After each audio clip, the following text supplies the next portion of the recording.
Systems thinking gives you an enriched picture of an organisation. So instead of taking a reductionist view, which is very narrow in terms of you're just taking the business to bits, bit by bit, and working out how it might work like a mechanic would do with a car engine, you're actually understanding how the systems that are within a business relate to each other.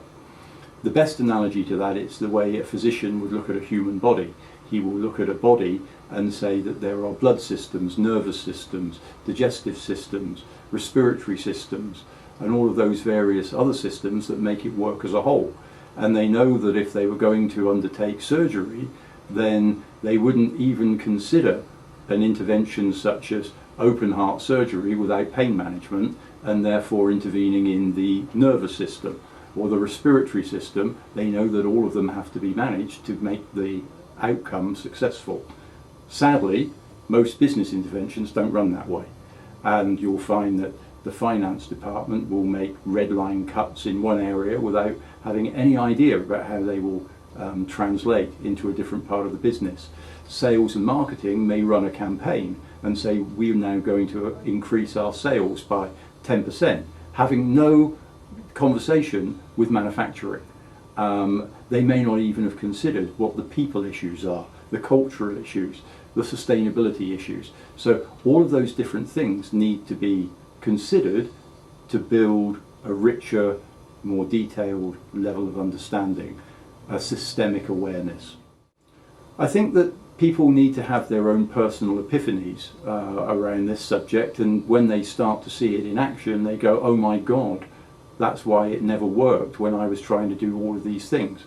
And anyone who's conducted the usual annual or 3-yearly budget cycle will understand that you just make it up, and at the end of the 3-year period generally you either make some apologies or you write a non-conformance statement around why you didn't meet your target, or why didn't this work, or why didn't that work, and the answer is because it was too complex to actually project and calculate in the first place.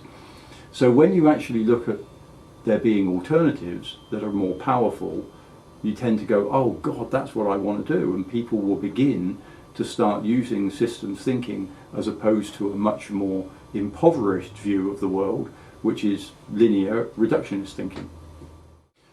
I suppose that if you've never done it before, the easy way is to have almost like a tick box or a mind map of what are the areas or systems in an organisation that you might want to pay attention to.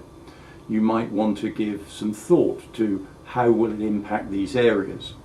So for example, if you wanted to pick a few systems within an organisation, you could pick systems of process, you could pick systems of culture and people, you could pick systems of viability, whether that was sustainably viable, financially viable, or whatever.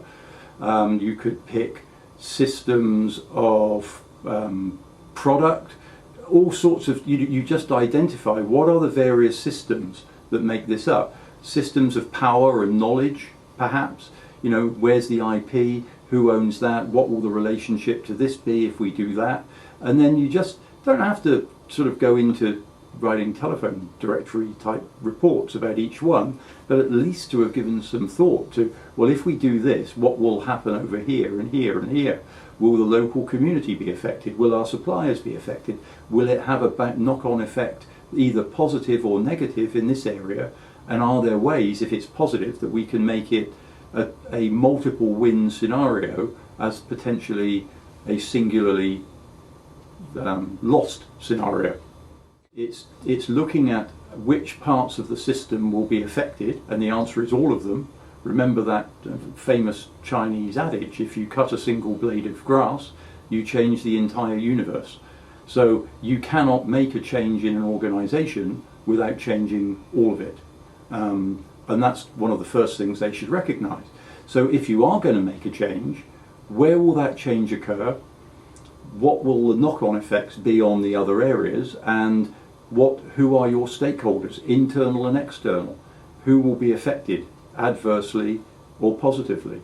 And how can you optimise the effects of what you're trying to do in the terms of the system rather than in terms of just a single, perhaps ill-conceived intervention.